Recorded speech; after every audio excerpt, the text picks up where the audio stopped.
All right. So I know You're in Wisconsin, right? I'm near Minneapolis. Oh, Minnesota. Yeah. Oh, okay. So I know that with the Sidewinders that you knew the one of the band members from high school, and that's how that started. No.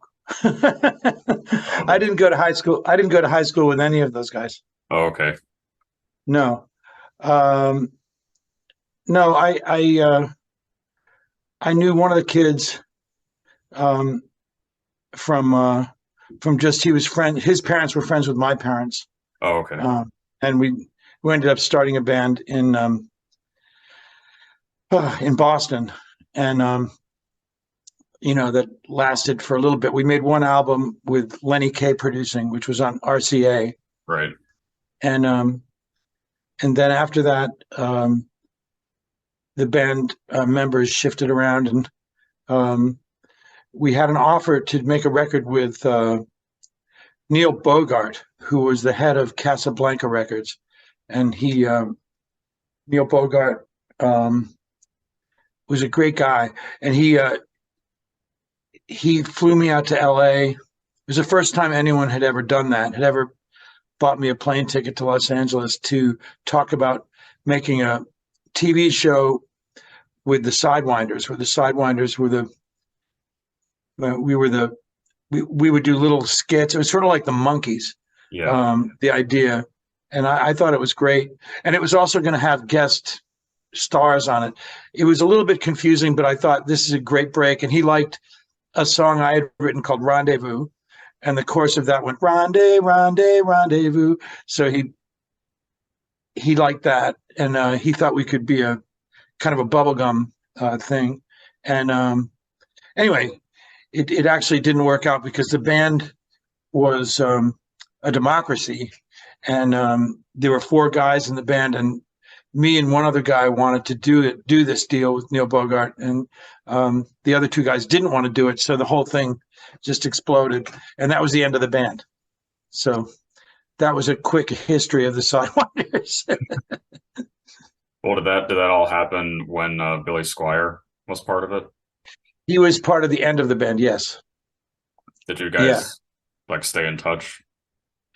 Once in a blue moon, I bump into him, but he went off and had a very successful career on his own. So, Right. yeah, I mean, I don't really, I bump into him every once in a while. Hmm. So I know before the Paley Brothers albums, you and your brother were like following around the Beach Boys. That stuff started before Yeah, that. that's true. Yeah.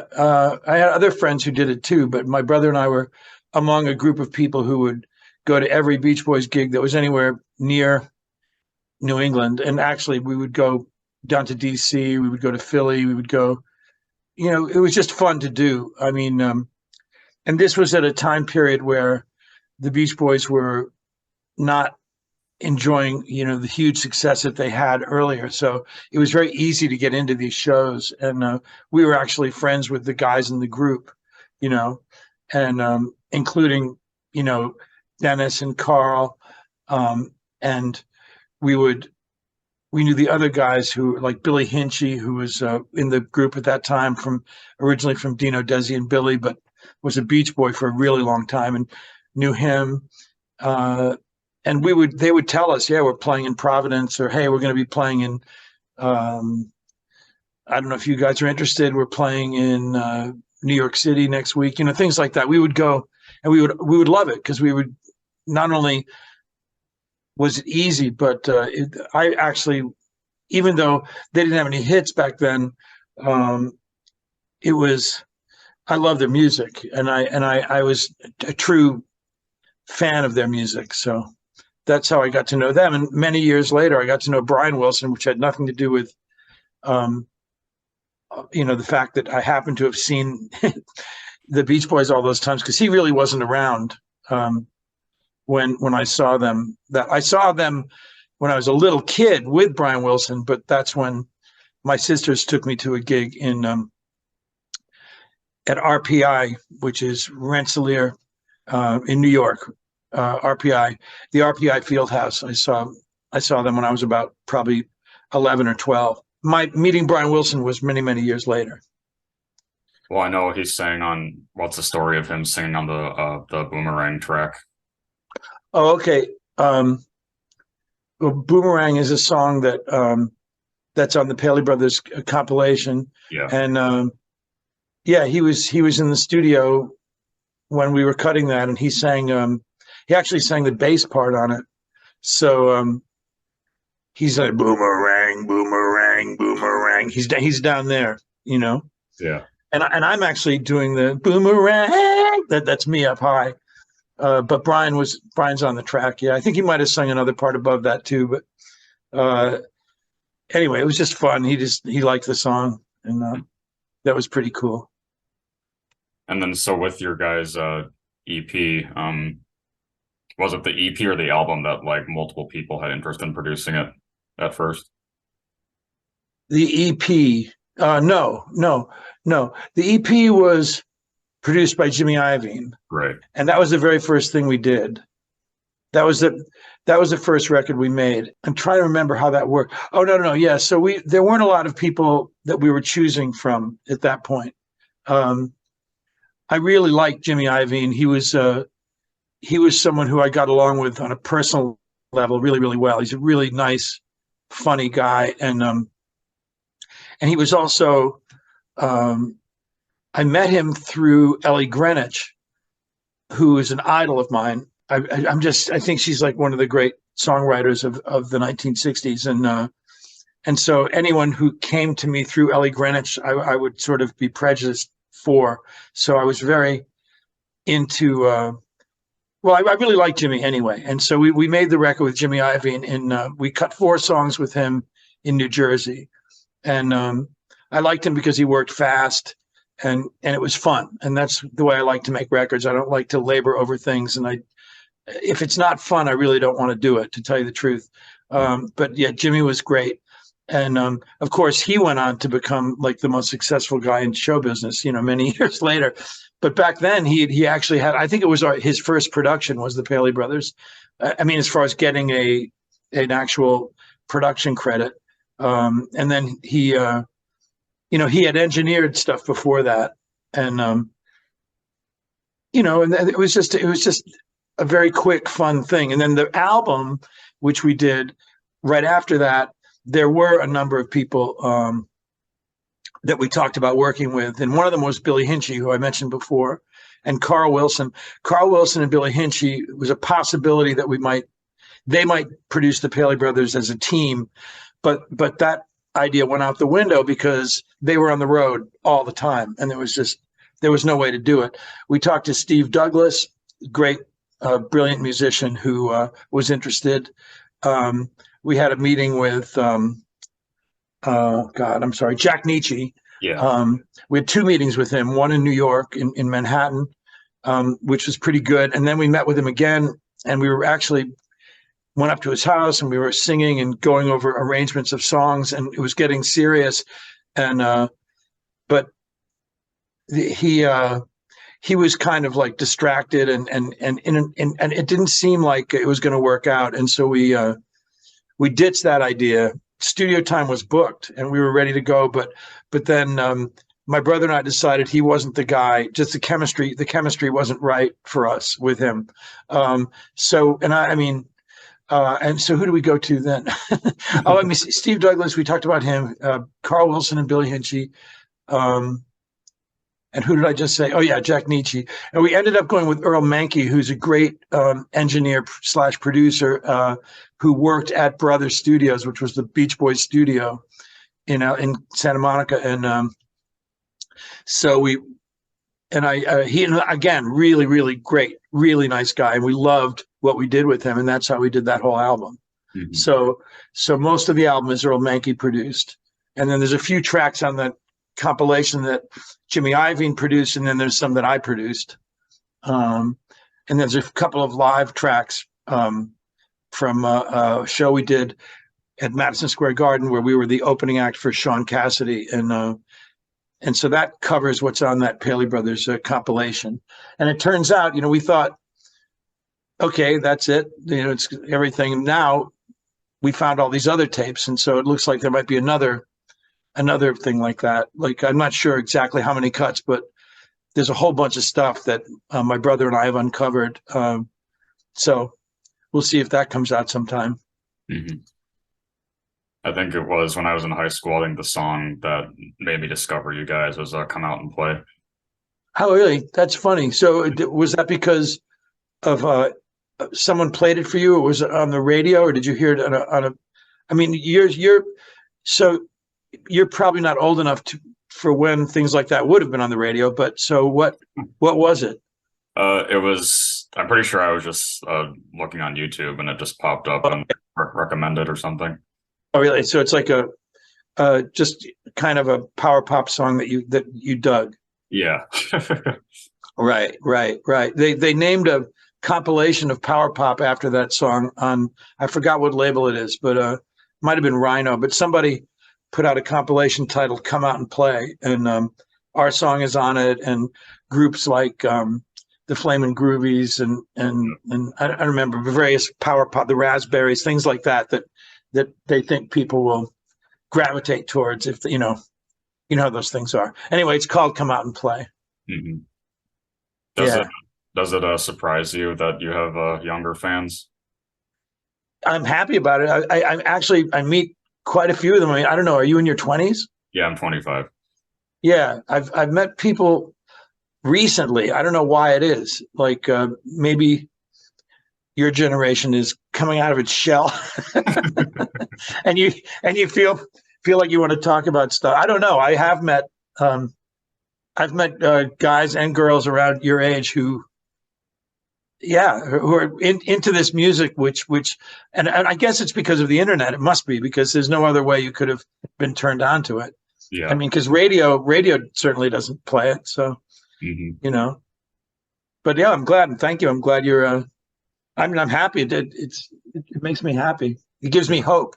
It gives me some glimmer, gives me a little glimmer of hope. Yeah. So I'm sure there has to be an interesting story of the Rock and Roll High School soundtrack. Come on, let's go. Okay. Yeah. Okay. Um, that happened when the Paley brothers were making our album with Earl Mankey, and Danny Fields was the manager of the Ramones. Um, he called me and he said that he's someone I knew since the Sidewinders days. He's a really funny, great guy. And Danny called and said Joey Ramone was sick.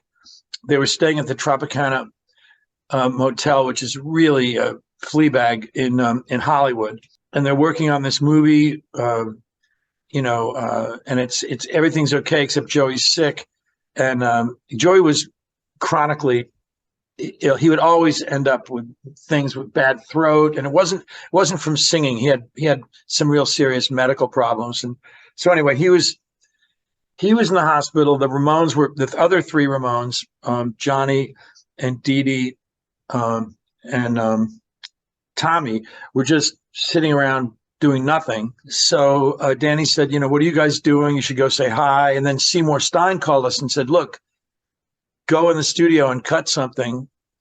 Because with the Paley brothers we were already booked at Brother Studios, and I think we had a week, and we had plenty of time. We were recording really fast. So we said, sure, if we could do something with the Ramones, that'd be really fun.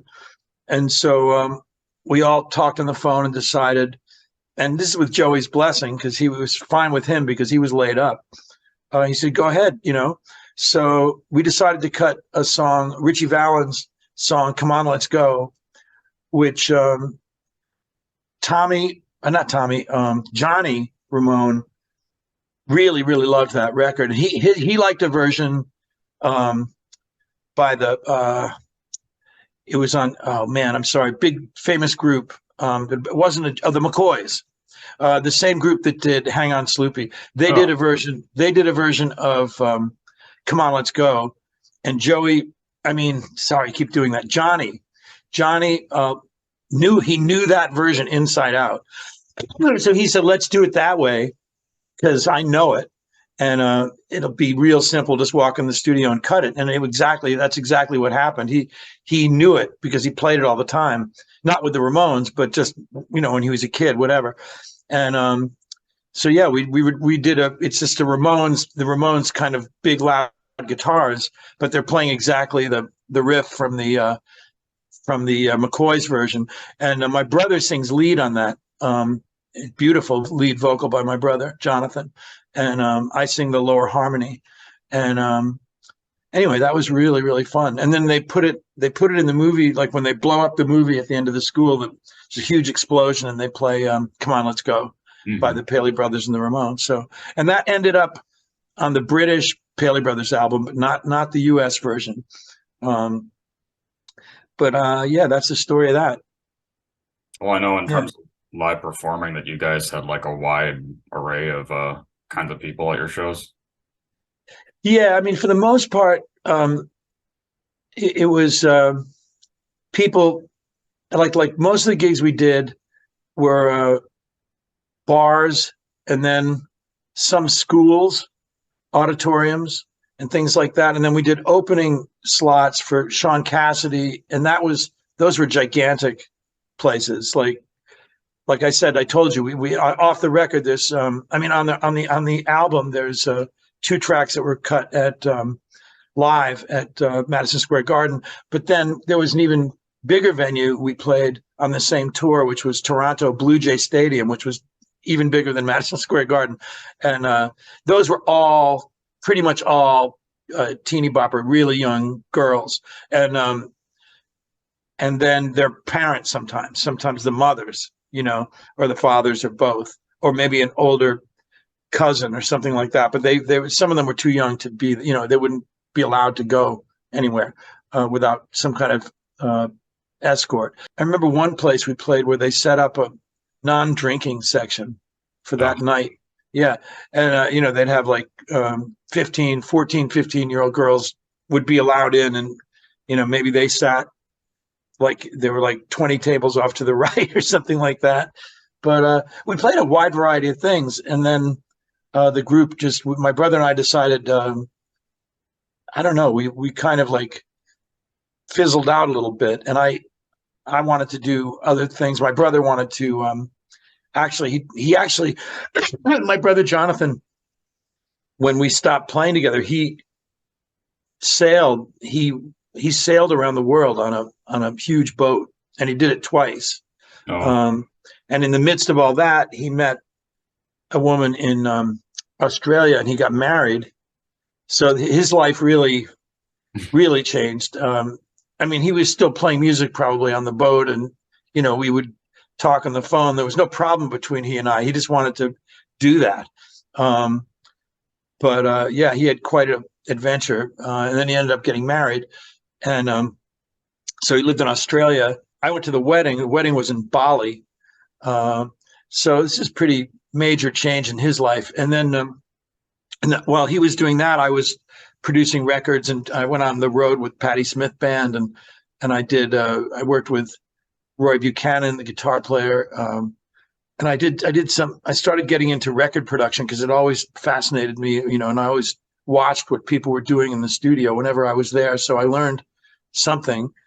We'd done this record with Phil Spector. I saw how he made records. I worked with, like I said, Earl Mankey and Jimmy Iovine, and I saw how this stuff was done. So it interested me, and so I got into that. Mm-hmm. And you were supposed to potentially produce a project with the Shangri-Las too. Right? That's right. That was around that time too. Yeah, and I spent a summer in Manhattan. I don't know the year, but it was the same year that it was the summer of Sam, that when that happened, whatever year that was. So I would get together with them every day and rehearse, and that kind of like. That also didn't come out. I mean, we would just rehearse, and then there was like a very primitive tape setup in the basement of Sire Records, which was in the 70s on the West Side, near Amsterdam Avenue, and it was in the basement. And so we'd rehearse there, and then sometimes we record little demos but nothing. We never really finished that. So, but they were great. We did one gig. We actually did a spontaneous gig at CBGB's with Lenny Kaye on bass and JD Doherty on drums, and I played guitar, and we just did maybe 6 or 7 songs, but it was really fun. And the girls, the Shangri-Las were still singing great. Margie, who was one of the twins, it was Marianne and Margie. Marianne was already gone by the time I worked with them. And then since many years ago, is when I did this thing with them. And then Margie died. So right now, the only original ones left are the 2 sisters, Mary and Liz. I'll tell you the Phil Spector thing. That's when, before we moved to Los Angeles, I was still living in Boston, and I got a phone call very late at night, about 3 a.m. actually, and I actually thought it was Lenny Kaye. I keep mentioning Lenny's name, but we used to talk on the phone like every day, and I thought it was him messing around. And he said, "Hey, this is Phil Spector." I said, "Okay, Lenny, I know it's you. Where, and I could tell it was long distance. I said, "Where are you?" And he said, "No, this is not Lenny. I don't know who Lenny is, but this is Phil Spector." And then I realized it actually was Phil Spector on the phone. So I jumped out of bed and turned on all the lights and paid attention to the phone call. And anyway, he said he had our EP that Jimmy Iovine had produced, and he said, "Would you guys be interested in doing something?" And with me, and I said, "Absolutely." And I'd say within a week, we flew out to LA, and we would go up to his house every day. And this is not the house. This is the house he lived in on La Colina, which is in right near the Strip in LA. And we would go over there every day and rehearse, and we'd go over songs, and he'd play different songs for us. And then he decided on one song that he really wanted to cut, and we tried it a lot of different styles. I was always playing piano. One day, my brother and I were sitting in his house, and he was not in the room, but I started playing it like a shuffle, like really fast. And Phil came back and he said, "That's the way I want to do it." So we recorded it much faster than he had planned. The way he thought of the song was very slow, like "You've Lost That Love and Feeling," very, very slow. And the way we ended up doing it was more like "Da Do Ron Ron." So anyway, he booked the time at Gold Star, which is where he cut, a lot of his big hits, and he rounded up all the guys that he used, the classic players like Tommy Tedesco and Hal Blaine, and got all these people. My brother and I got there, and it was a big thrill for us. I mean, going to Gold Star and watch these guys tuning up, and Julius Wechter, Steve Douglas. I mean, it was the classic team, which is now called the Wrecking Crew. But anyway, it was just all these guys, and we cut the song really fast, and it was over. And that was just a big, big thrill. No, but nothing weird ever happened. I mean, we went in the next day. He asked us to come in the next day, and this was just us with Ed Stasium, the engineer, and we were just talking about this. Ed, I talked to Ed recently, and Phil had us recording with me playing piano, my brother playing guitar, and I think Ed was maybe hitting a phone book or something, like to keep the beat, and he had this arrangement of "God Bless America," which was really weird. That never saw the light of day, and I think that's probably good that it didn't. But anyway, yeah, I mean, nothing negative. I mean, I never had any negative things with Phil. It's funny because people, like, somebody was making a documentary about him, and they said, and this is way before he got this murder trial and everything. It was years before that, and they said I was in a list of, or my brother and I were in a list of productions that they wanted to talk about with Phil in this documentary, and compare what he said to what I said or my brother said. And I said, okay, that's fine, especially if Phil's involved. I'll do it. And I gave them every story I had that I could think of about Phil Spector, and they didn't use any of it. And I know why they didn't use any of it, because I saw the movie and it was just, they just wanted dirt. And Oh, I didn't have any dirt. I just told the truth. I never saw a gun. I never saw any drugs. I never saw anything. So sorry.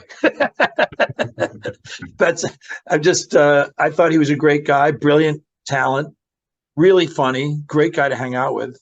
And I saw him from time to time, after the recording. I mean, over the years, he'd invite me to parties and stuff. And, you know, I just don't have any weird Phil Spector stories. I just don't. were you guys, did you know Phil Seymour very well? No, but he was there when we recorded Yeah. the song we did. Yeah.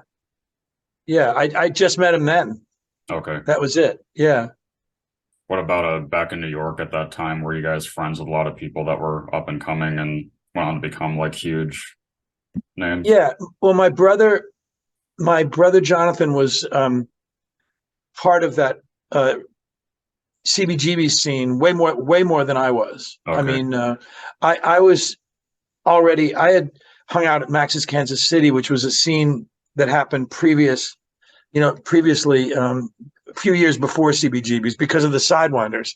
So my New York thing was kind of that. And then CBGB's wasn't really, I didn't go there that much. My brother was there every night. So literally every night. So he knew everybody. I knew, I know these people. I mean, I was there enough, and Lenny lived across the street. So, a lot of the time I'd be there with Lenny or whatever. And he was there a lot. Of course, the Ramones were there, the Dead Boys, Blondie. And I knew all these people. I just say my brother knew them better than I did. My brother I think he was a heartbreaker for like a night in some version of the Heartbreakers. And let me see, trying to think. Oh, the Talking Heads. So yeah, I mean, I knew them, but I wasn't really I didn't hang out there too much. Mm-hmm. I'm not crazy about bars in the first place. Yeah. But yeah, but it was, I mean, Roberta Bailey is a great friend of mine. I talked to her quite a bit lately, and she was at the door all the time, and she took photographs. John Holstrom, really great guy, had Punk Magazine, really nice guy. So I'm still in touch with some of these people, and Tommy Ramone, the last thing he ever played drums on was a Spongebob record that I made. Oh, and yeah, so I'm and I saw Marky Ramone at something SpongeBob related to. He wasn't playing with us, but he was in the crowd when we played at one of these Comic-Con things, because I think he was out.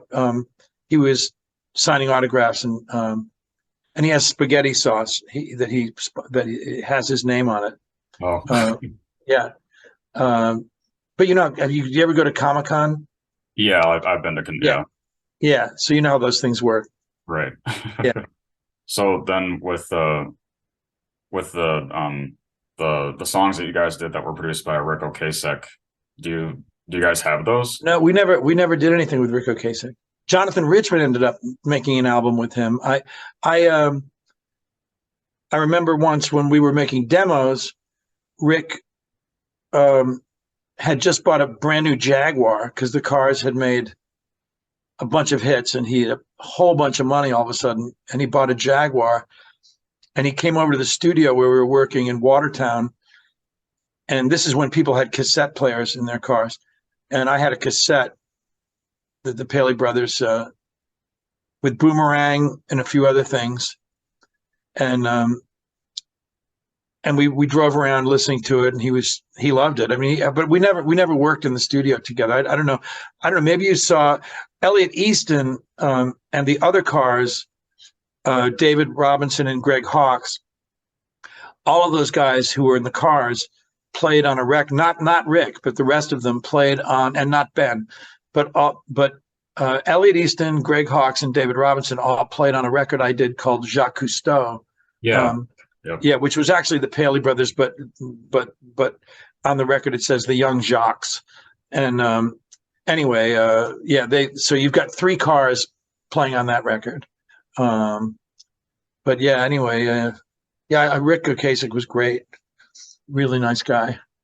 I think what I was thinking of was the Nervous Eaters album that he was supposed to produce. Oh, okay, yeah. Yeah. And I played piano on that, and I sang on a couple of tracks on that Nervous Eaters album. Okay. And that was cut out in LA, but that wasn't Rick Ocasek who produced that. It was I forgot the guy's name. He's a pretty famous producer. Harry Maslin. Yes, exactly. Yes. Yeah, he produced it. Yeah. Mm-hmm. And I played on it and I sang on it on a song called No Sleep Tonight. But Steve Cataldo's a great guy. And he's still going. He just made an album a month ago with Little Steven. So the Nervous Eaters are still going, which is amazing. Mm-hmm. It's amazing that they're still going. After you and your brother split up and he went sailing, did you move to LA? Yeah. Okay. I did. That was because, well, I didn't intend to move there, but I got a call from Seymour Stein and Lenny Waronker, who was the president of Warner Brothers. Seymour was the president of Sire Records. And the two of them were at the Rock and Roll Hall of Fame induction ceremony, which was at the Waldorf Hotel in New York City. And I was in London, so it was 5 hours later. They called me. It was very late. I get these phone calls at like 2 or 3 in the morning, like one from Phil Spector. No, but this is these guys, and they had just talked to Brian Wilson about doing a solo record, and they put me on the phone with Brian Wilson, who I talked to for about 10 minutes. I never talked to Brian Wilson for any length of time until that moment. And basically they were saying, we want to make a solo record with Brian Wilson. Would you be interested in working on this? And I just said, I would drop everything, no problem. What do you want me to do? So within days, I was back in Boston, getting ready to go to LA. So I didn't think I was going to move to LA, but I ended up, that happened. I mean, I just stayed in an apartment and drove to Brian's house every day, which was out in Malibu, right by the ocean. I'd go to his house every day. And we were talking about this album, and he'd play me songs, and then we would write songs together, and we started writing quite a bit. And it turned into a thing where I was heavily, heavily involved in this album, which is his first solo record. And this was when he was in the care of his crazy psychiatrist, Eugene Landy. So it was a really weird scene. I mean, everybody was on beeper. Everybody had a beeper. Like Eugene Landy put me on a beeper, even though I didn't work for him. He was this control freak. Yeah. And, anyway, we managed to make this record. And I ended up moving. I ended up moving, buying a house in Los Feliz. And then I'm really making this story short, but eventually Landy was thrown out of the picture. The state of California, there was a conservancy trial, and he was, there was actually a restraining order. He wasn't allowed to be near Brian Wilson. And right away, as soon as that thing took effect, Brian called me and he said, hey, I can do whatever I want now. And we started actually doing way more work together. So most of the stuff I did with Brian Wilson, nobody's ever heard. There's quite a body of work that no one's ever even heard, except like friends of mine who played on it or whatever, and Brian. But there's other stuff which was widely bootlegged and eventually ended up on his records. But it's a really weird thing. You do all this. I mean, I did all this stuff with Brian, and no one's ever heard it. Mm-hmm. So, I mean, but I think that eventually that could change. I don't know. Maybe it seems like bit by bit these things get out there in some form or another. I kind of wish that we had finished a lot of what we started, but it's when you're working really fast, that's not how it always goes.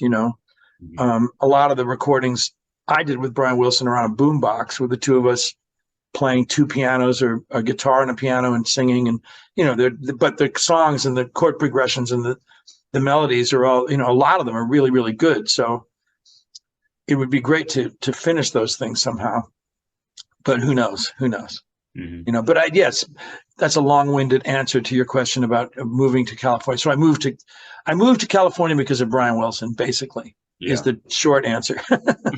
And I just moved back to the East Coast about a year and a half ago, and I'm living in Vermont now. Well, that's what I was going to ask. I can ask him now. What made you want to get out of LA? Well, I have twin boys, Jackson and Charlie, and my wife Heather and I thought it would be probably good for them to be in a place where they could have a little more space to run around, and also to just I grew up in upstate New York, which is kind of the same latitude of where I am now. I'm by Lake Champlain, and it's just great to have the seasons change, and you have fall, spring, and summer. They're all very distinct seasons, which you don't get in LA, and just it's privacy for me. I was feeling a little cramped where I was, and the studio scene in LA is not like it was when I was doing stuff there, which is, let's say, starting in the late 70s till recently. I've seen it change, so it's not as good as it was. That some of the studios are gone, and people are working from their homes now, doing recording at home, and it's not. I don't know. The thing I loved about LA was, as a working music town, some of that's gone, and the way people work now, it kind of doesn't matter where you are. I worked on a cartoon recently where the director. There's a big cartoon for Cartoon Network, and the director was in Brussels.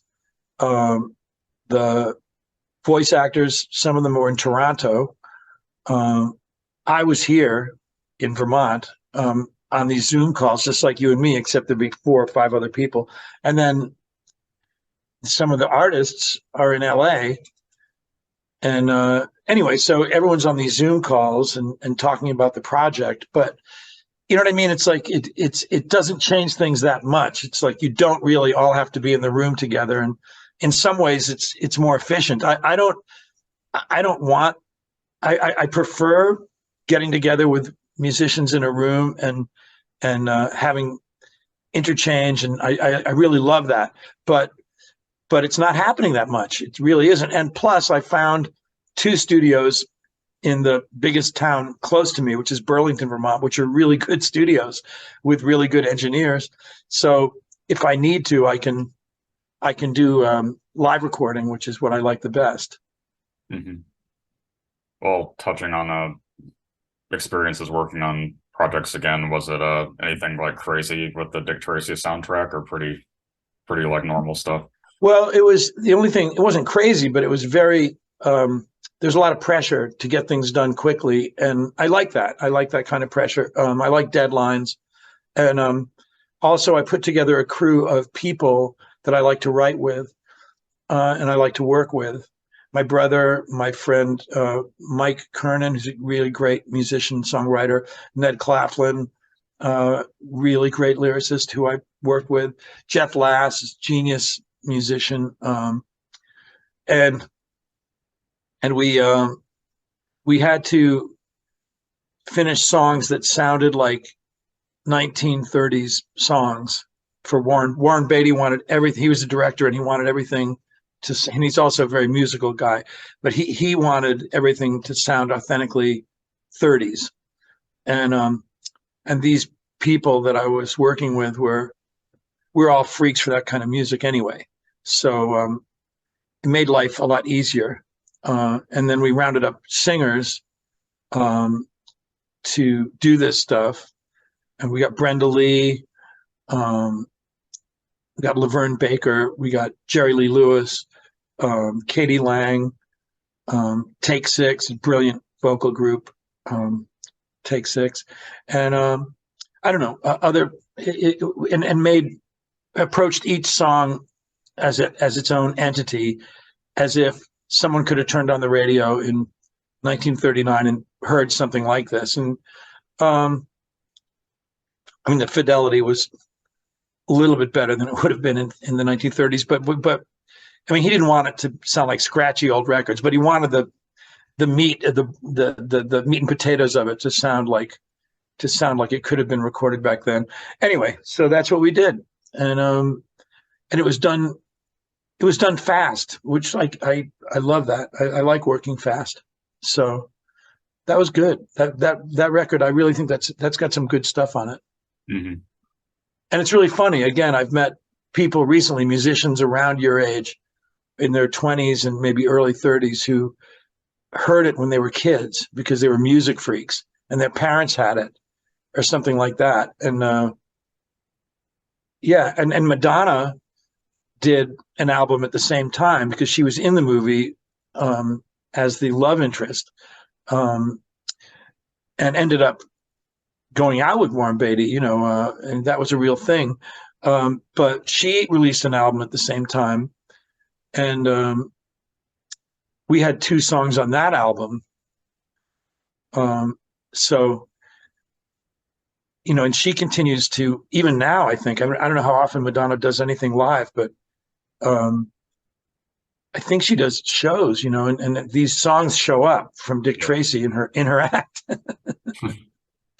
which is pretty great. Did you get any personal interaction with her very much back then? Yeah, I mean, I did a little bit, not a lot, but when we showed her the song, and she loved it. She had 2 songs. There was one, Mike Kernan sung "I'm Going Bananas," and she really, really loved it and understood, this is like a Carmen Miranda kind of thing. And Warren Beatty loved it. And then she and Warren Beatty sang another one,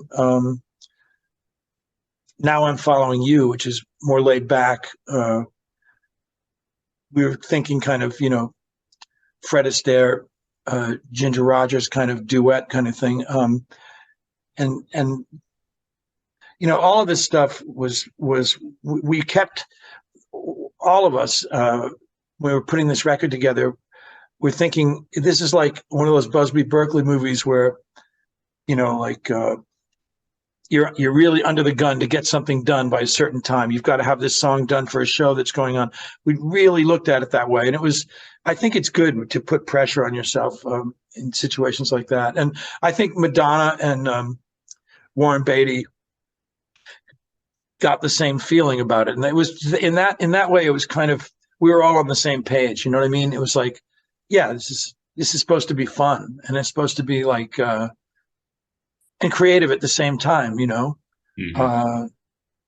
I mean, Dubin and Warren, who wrote songs for Busby Berkeley movies, must have been under a similar sort of pressure, because in Hollywood they'd have to get these movies done by a certain time. So they'd send in songs, and sometimes musical numbers, dance numbers and entire sections of Busby Berkeley movies were devoted to these songs. And I like that. I wish that people would make movies like that now, rather than the other way around, which is they make the movie, then they stick the music in wherever they can. Yeah. I think it would be really cool if they could make movies the old-fashioned way, where they, hey, I love this song. Let's build a scene around the song, which is completely the opposite of what they do now. Mm-hmm. But anyway, I forgot what your question was. Oh, Warren Beatty and Madonna. Any interaction with Madonna? Then after the Dick Tracy movie, she called me about doing a song for Penny Marshall on this baseball movie, a League of Their Own. Yeah. Which we did, and we wrote the thing about 5 different ways, because Penny Marshall kept saying, no, it's not quite right. You got to change it this way or that way, and ended up not getting it into the movie. But I was at Madonna's house a few times just writing this thing, which no one's ever heard. But no, I haven't had a lot of interaction with her. I used to run into her sister who lived in Los Feliz. But yeah, she's cool. Madonna's a nice person. Mm-hmm. Well, and then a few years after that, you got to produce one of my favorite 90s bands, the Greenberry Woods. Oh, really? Yeah. Wow. See, okay. Greenberry Woods. I was a staff producer for Sire. At the time was under the Elektra umbrella. And so that group came to me. I can't remember who the A&R guy was. I'm sorry, I'm blanking on his name. But the band, they were twin boys and another guy, a friend of theirs, and a drummer. So it was 4 guys. And they're in Baltimore. And they said, yeah, okay, we'd like Andy Paley. So I came to produce the album, and super power poppy. And I liked it too. I'm glad you liked it. Yeah. The twins went on to have another band. After, what did you say? Splitsville. What are they called? Splitsville. What'sville? Splits.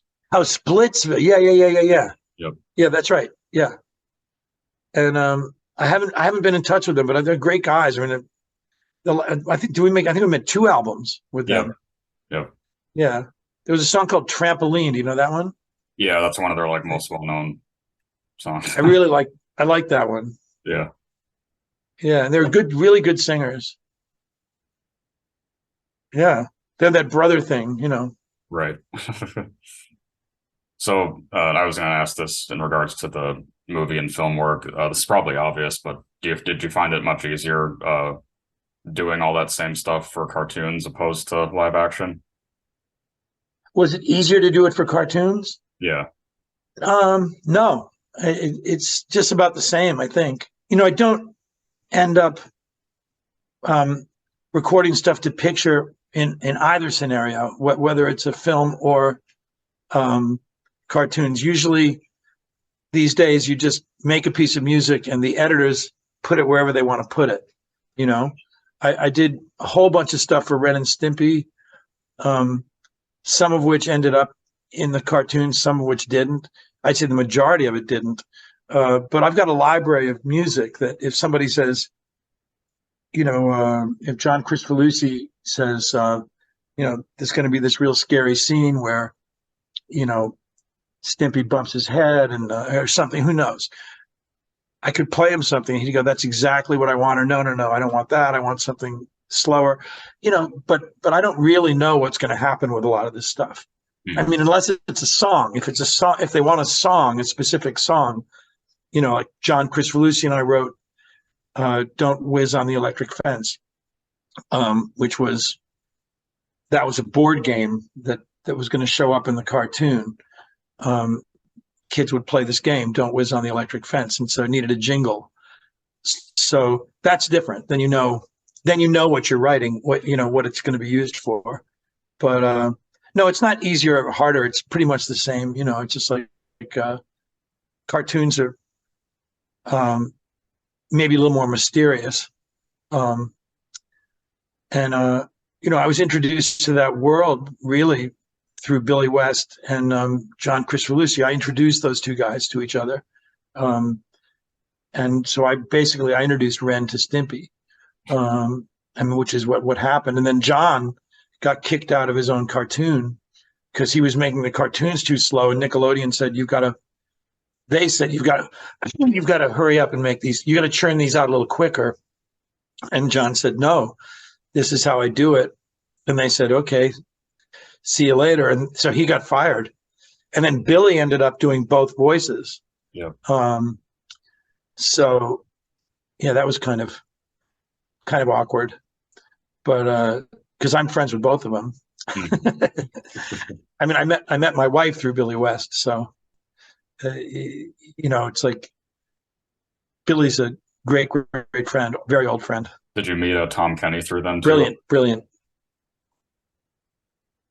No, I met Tom Kenny through Tommy Ardolino, who's a drummer who's no longer with us. He was a drummer for NRBQ. And I made a record with NRBQ, and Tommy, the drummer, was again, is a guy I would talk to almost every day on the phone.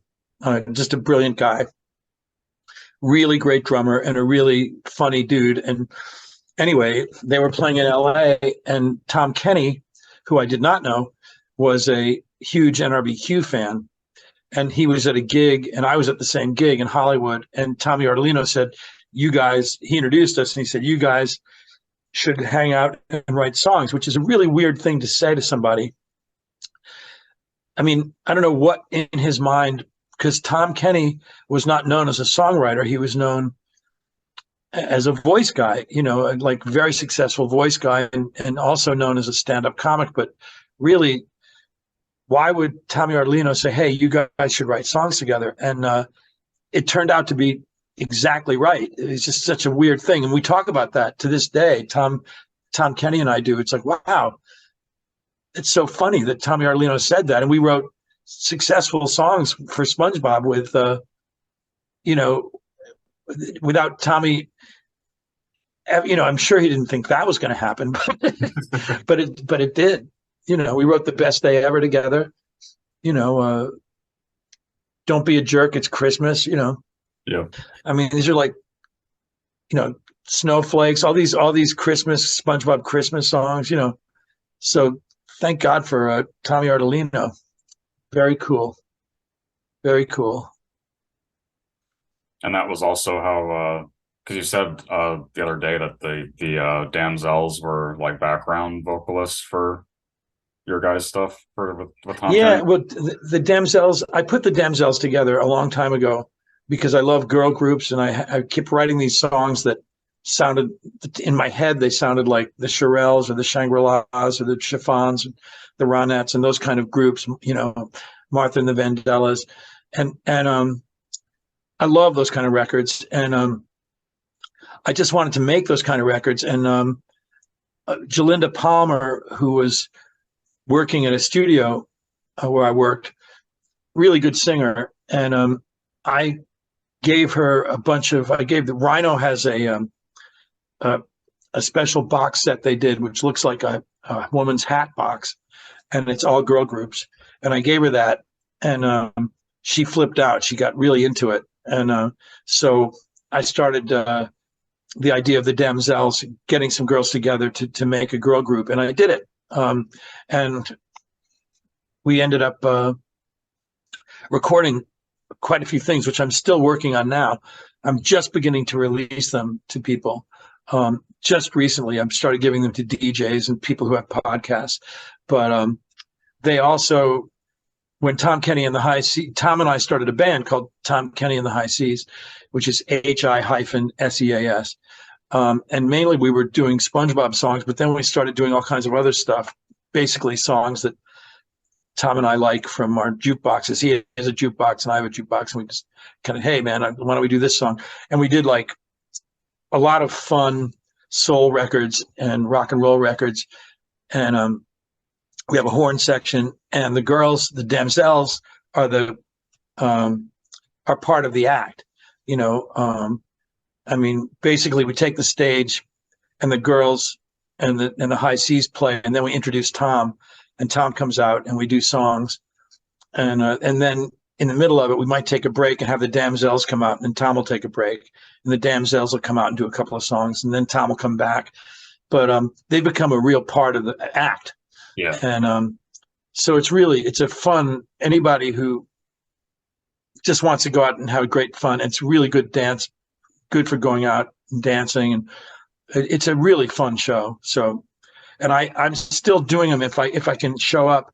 I've done a couple of gigs with them in LA. I went out to LA, and then they're coming east at some point in the spring, and I'm going to meet up with them, and we're going to do it. But they do it without me. There's another Andy playing guitar in the band now. Yeah, it's an ongoing thing. Tom Kenny and the High Seas featuring the Damsels. And you did mention that you're going to produce one of Gray Delisle's next albums. Oh, Gray Delisle asked me to. Yes, I think we're going to do 6 songs. So it's not quite an album, but it's maybe she's got 6 other songs. So maybe I don't know how she's going to release it, but maybe just one song at a time. But she's really talented. You know, one of the top voice actors in the business, and she loves music and she loves singing. I've done tracks with her for cartoons. This is the first time where it's going to be just not for a cartoon, just for her own musical career. But yeah, she just called me recently about this, and so I'll be doing that in the spring with Deke Dickerson too, who's a great guitar player who she works with, and so I know the three of us are going to be working on it. Anyway, I'm looking forward to that. Mm-hmm. Is there anything else that's upcoming that you're working on currently? Mainly the Damsels is what I'm kind of working on that remotely with my engineer in LA. We're doing kind of like what you and I are doing now, except we're playing music and I'll say turn that up or turn that down, things like that. Because I always work with an engineer, and so my engineer is Jake Posner, and he's out in LA. So this is how I've worked with him for 20 years. So it's like we have ESP. Mm-hmm. Yeah. Well, my final question is always asking, what do you want your legacy to be? It's this person who brought some happiness to people through songs. That would be good. Okay. Well, All thanks. right. I'm glad that we Well, got thank you very much. It was nice meeting you. Yeah, you too. All right. Take care. Bye.